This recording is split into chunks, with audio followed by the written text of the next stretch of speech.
Dans ce troisième volet de la liaison dynamique des données entre Excel et Access, nous proposons de bâtir des calculs simples permettant d'extraire les informations sur la base de critères recoupés par le biais de listes déroulantes à relier entre elles, et vous allez voir que cette liaison se fera tout à fait naturellement et que l'extraction prendra en compte toutes les données actualisées automatiquement sur la base d'une source de données distante que nous avions paramétrée dans le premier volet de ces formations. Et d'ailleurs, dans le deuxième volet, nous avions dans la feuille lien base établi la connexion, le lien naturel entre la table du parc automobile et la feuille du classeur Excel pour constater après quelques manipulations que si d'aventure des modifications ou des ajouts survenaient, eh bien qu'ils étaient intégrés à chaque actualisation naturellement, sans code VBA et sans aucun calcul. Nous avions fait de même sur la feuille marque dans laquelle nous avions disposé les unes à côté des autres les requêtes de synthèse que nous avions effectuées pour lister toutes les marques de façon unique, ainsi que tous les modèles uniques d'une marque, extraction sans doublon donc, travail fastidieux a priori, mais une fois qu'il est en place, eh bien, tout s'articule de façon automatique et dynamique par le biais de ces connexions. Chose importante ici et travail à réaliser en amont, vous constatez que suite justement à cette intégration, ces connexions, que chacune de ces plages de cellules est naturellement nommée. Néanmoins, nous allons devoir prendre soin de les renommer avec des noms qui nous appartiennent dans la mesure où nous souhaitons les exploiter pour les calculs et notamment pour la liaison à réaliser naturellement entre les listes déroulantes. Je viens de renommer celle-ci marque et vous constatez qu'à validation, son nom a été remplacé par R_mark, tout simplement parce que désormais deux noms définissent la même plage de cellules, mais il est très important de pouvoir une fois encore les renommer toutes. Vous constatez ici que je renomme ROD en ODI, cela signifie que, eh bien tout simplement, nous débarrassons du préfixe qui est proposé en amont dans la plage ainsi nommée. Nous allons faire de même donc pour chacune des plages de cellules et vous allez constater qu'en les renommant ainsi judicieusement, nous allons pouvoir réaliser bien, des liens dynamiques sans calcul entre les listes déroulantes. Une petite actualisation vient de se produire, si bien que désormais j'ai de nouveau la main et je peux continuer de procéder au nommage de mes plages de cellules en continuant avec Mercedes. L'intérêt ici, comme je vous le disais, est de pouvoir attribuer des noms de plages qui vont correspondre tout simplement aux sélections de marques effectuées dans la première liste déroulante. Ainsi, grâce à une fonction précieuse mais peu connue d'Excel qui se nomme indirect, il s'agira de dire que la deuxième liste déroulante devra charger son contenu en fonction du choix réalisé par le biais de la première liste déroulante. Ce nom sera récupéré pour pointer sur la bonne plage de cellules portant exactement le même nom. Il s'agit de nommer ici la dernière, sans se tromper car ce nom est un peu plus particulier, pour désormais réaliser une remarque tout à fait intéressante lorsque nous activons le ruban formule et que nous accédons au gestionnaire de noms par le biais du bouton gestionnaire de noms.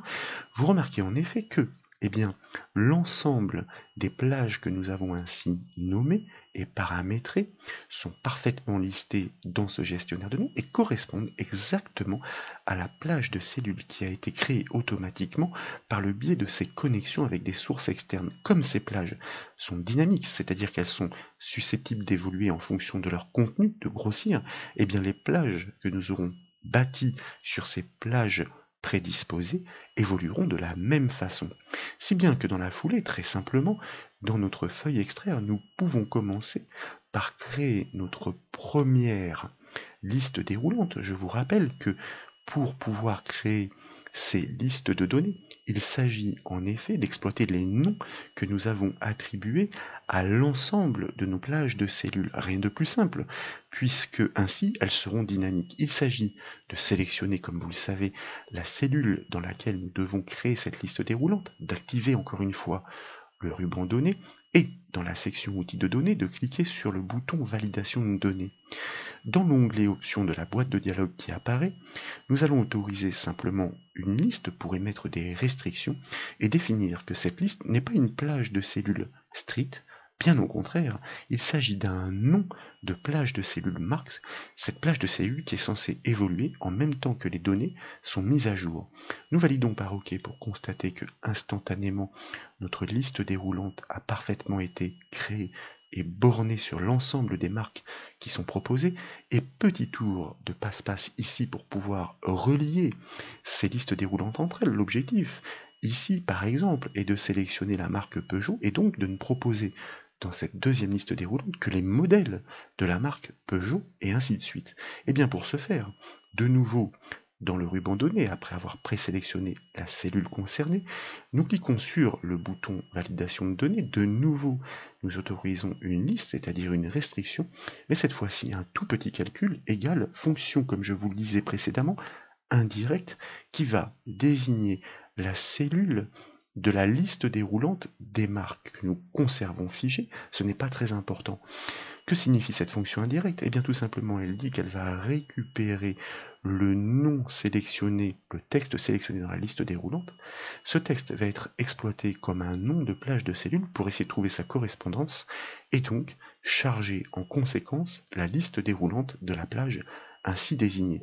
Qu'en est-il si nous validons? Vous constatez qu'une erreur a priori est décelée par Excel, mais il n'en est rien en réalité. C'est la raison pour laquelle nous forçons le passage en cliquant sur OK. Et lorsque nous choisissons désormais, par exemple, la marque Peugeot, constatez qu'il y a bien une liste déroulante parfaitement reliée, puisque au lieu de proposer tous les modèles, seuls les modèles de la marque Peugeot sont en effet suggérés dans cette seconde liste déroulante, donc parfaitement reliés. D'ailleurs, pour preuve, nous sélectionnons désormais la marque Renault, et lorsque nous déployons cette seconde liste déroulante, elle a parfaitement été mise à jour et bornée sur l'ensemble des modèles uniques proposés par la plage ainsi nommée Renault, que nous avions judicieusement pour ce faire renommée en amont dans la feuille marque. Et vous constatez effectivement que c'est bien cette plage de cellules qui a ainsi été désignée. Désormais, il s'agit donc de produire une extraction. Nous avons déjà des listes déroulantes reliées dynamiquement entre elles, sans calcul, si ce n'est la fonction indirecte, sans code VBA, sur la base de données dynamiques, je vous rappelle, car lorsque nous mettrons à jour les informations de cette base distante, nos listes déroulantes sont censées évoluer, mais l'extraction, elle aussi, tout est parfaitement dynamique. Il s'agit vraiment d'une application d'entreprise. Je vous rappelle que pour pouvoir produire ces extractions, puisque dans cette zone, nous devons importer la marque, le modèle, l'immatriculation et les chevaux du véhicule ou des véhicules concernés par ces choix regroupés par le biais des listes déroulantes, que nous devons réaliser un petit calcul intermédiaire dans la feuille de la base de données qui consiste à repérer par des indicateurs numériques quels sont les enregistrements qui correspondent à ces informations. Et c'est la raison pour laquelle nous réitérons ce que nous avons fait dans la formation d'extraction des données de référence ou de doublons.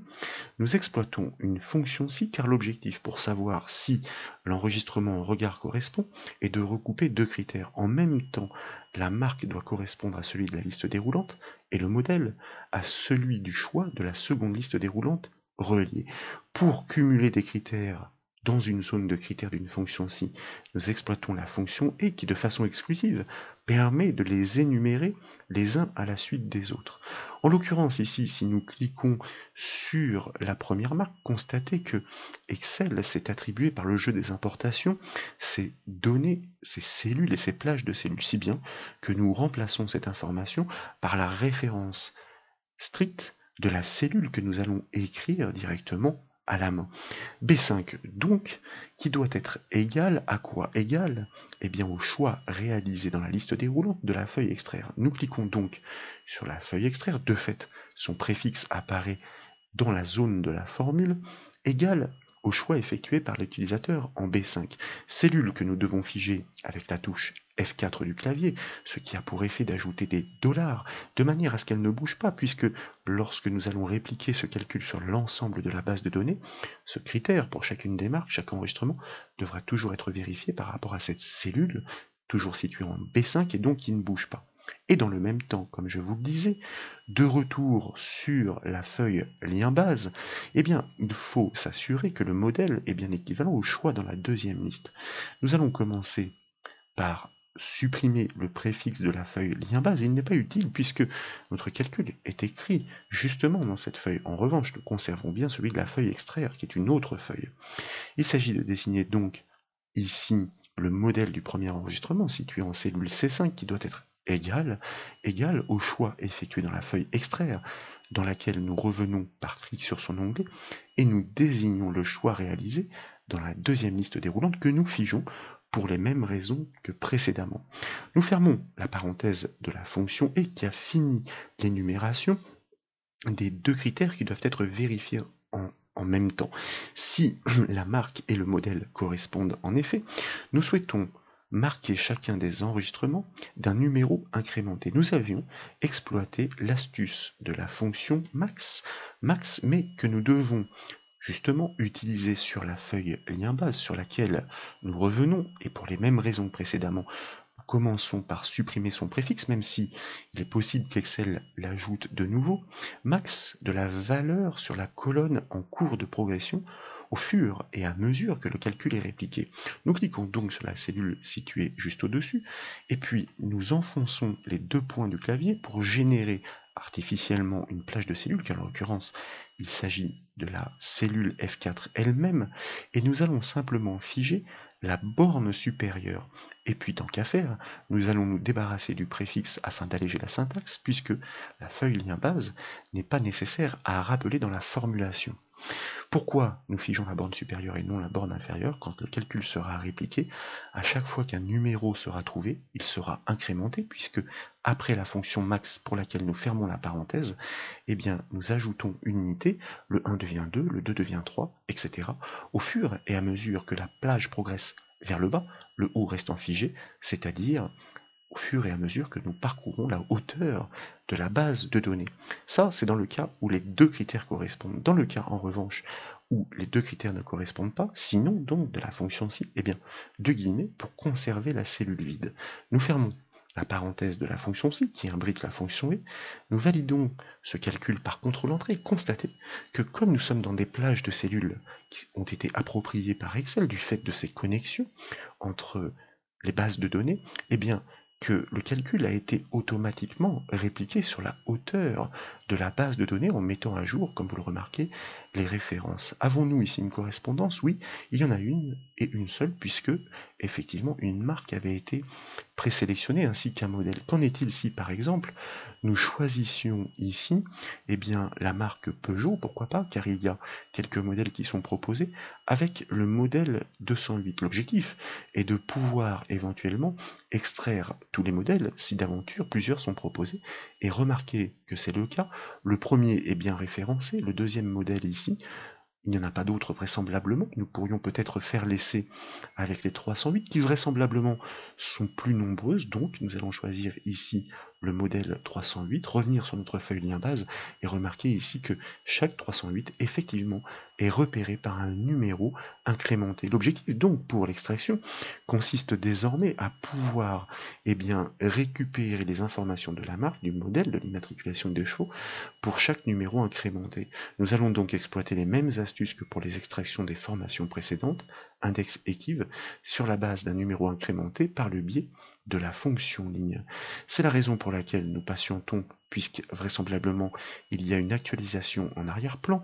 Il s'agit d'initialiser cette formule dans la zone d'extraction, mais pour simplifier la syntaxe, je vous propose de renommer là encore la plage de cellules concernées qui va tout simplement se caler au modèle proposé par Excel qui s'est approprié ces plages, je vous le rappelle, donc nous sélectionnons de la première B5 jusqu'à la dernière, en l'occurrence ici il doit s'agir de F62 et remarquez que naturellement Excel considère que cette plage se nomme Parc. Nous allons la renommer pour les besoins du calcul afin de pouvoir l'exploiter car sinon ce n'est pas le cas, BD, faire une petite vérification dans le ruban formule et le gestionnaire de noms pour constater que notre plage BD existe bien sur le modèle de la plage Parc qui est censé évoluer en fonction des données qui doivent se mettre à jour. Nous revenons donc dans notre feuille extraire et l'objectif ici consiste effectivement à réaliser ces calculs d'extraction. Comme vous le savez, nous devons exploiter la fonction si erreur car les fonctions index et active sont des fonctions de recherche. Si elles ne trouvent pas, elles retournent une erreur. En cas d'erreur, donc, nous laisserons la cellule vide car, eh bien, lorsque nous allons répercuter ce calcul vers le bas, nous allons prévoir plus de cellules que nécessaire. Dans la fonction si-erreur, donc, nous imbriquons la fonction index, dont l'objectif est de pouvoir retourner une donnée située à un numéro de ligne et à un numéro de colonne dans une base de données. Cette base de données, elle est reconnue par le nom BD, d'ailleurs proposé par la liste Excel, donc plage nommée, point virgule. À quel indice de ligne? Cet indice de ligne est dynamique, il dépend de ces numéros incrémentés.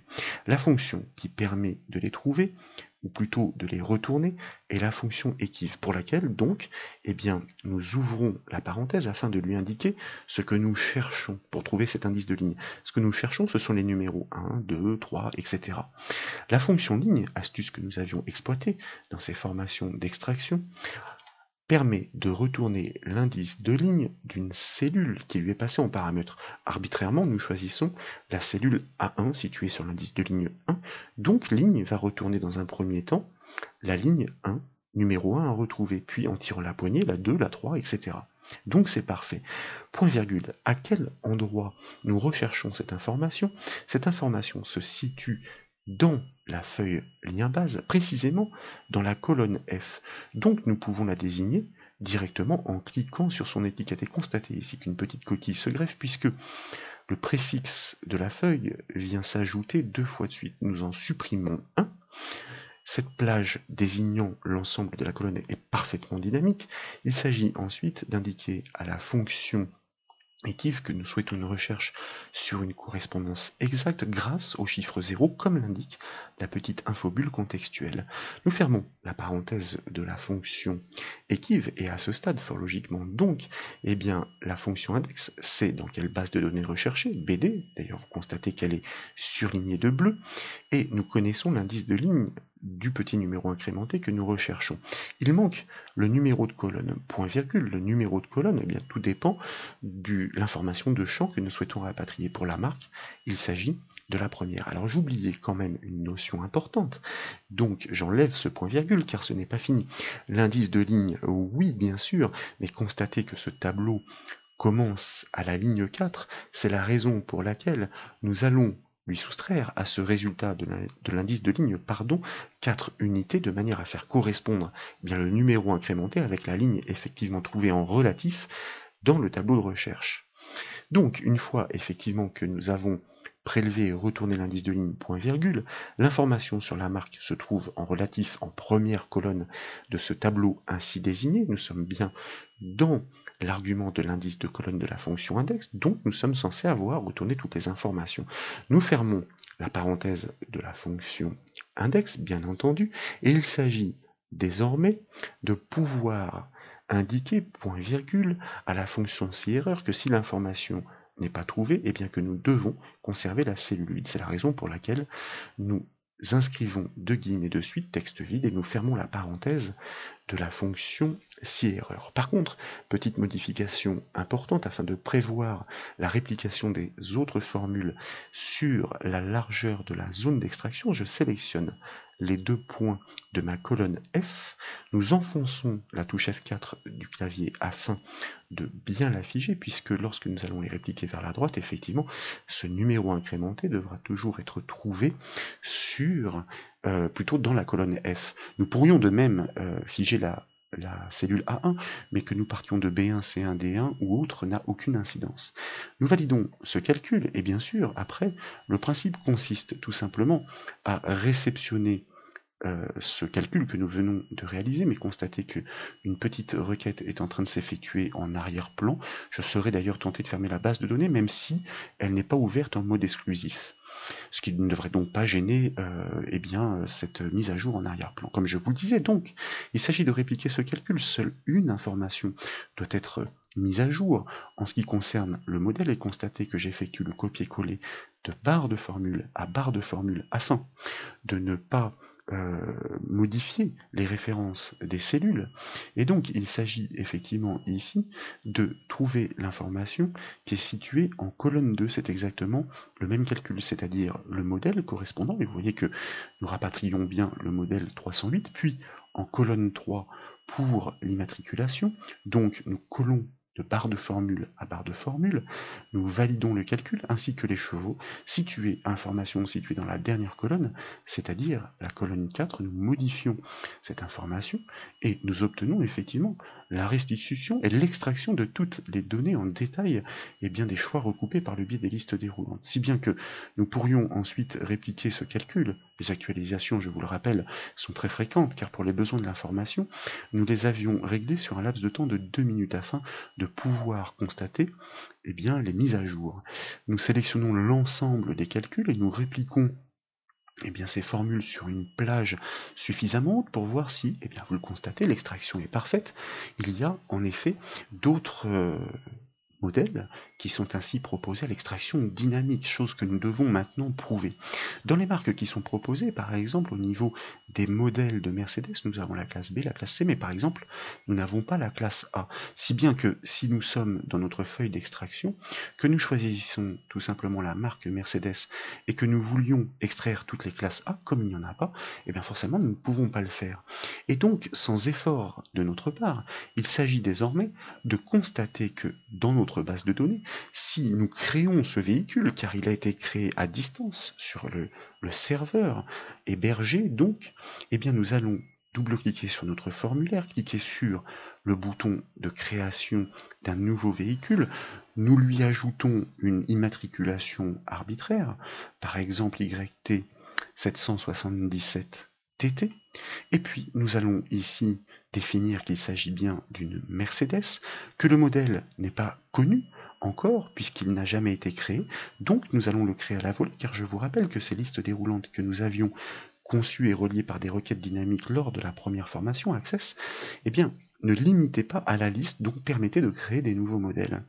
Et puis, nous allons lui définir un nombre de chevaux à 110. Dans la foulée, tant qu'à faire, nous allons créer une nouvelle Peugeot, pourquoi pas une 308 que nous allons identifier sans équivoque afin de bien constater que des petites mains s'occupent de réaliser ces modifications directement en ligne et que nous réceptionnons les valeurs actualisées directement depuis notre feuille Excel sans aucune action.